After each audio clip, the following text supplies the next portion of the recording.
பொது சுகாதார திட்டத்தை சீர்குலைக்கும் வகையில் மத்திய அரசு செயல்படுவதாக முதலமைச்சர் மு.க.ஸ்டாலின் குற்றம் சாட்டியுள்ளார். இது தொடர்பாக அவர் வெளியிட்டுள்ள அறிக்கையில் அனைத்து மாநிலங்களின் சுகாதார தேவைகளை நிவர்த்தி செய்வதில் மத்திய அரசு தவறிவிட்டதாகவும் அனைத்து தரப்பு மக்களின் நலன்களை காக்கும் வகையில் தமிழ்நாட்டில் பொது சுகாதார திட்டம் செயல்படுத்தப்படுவதாகவும் அவர் குறிப்பிட்டுள்ளார்.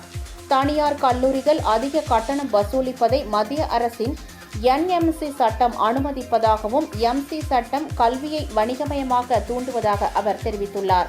நீட், நெக்ஸ்ட் போன்ற நுழைவுத் தேர்வுகள் சமூக நீதி கொள்கைகளுக்கு எதிராக உள்ளது எனவும் நீட், நெக்ஸ்ட் போன்ற தேர்வுகளால் கிராமப்புற மாணவர்கள் பாதிக்கப்பட்டுள்ளனர் எனவும் அவர் கூறியுள்ளார்.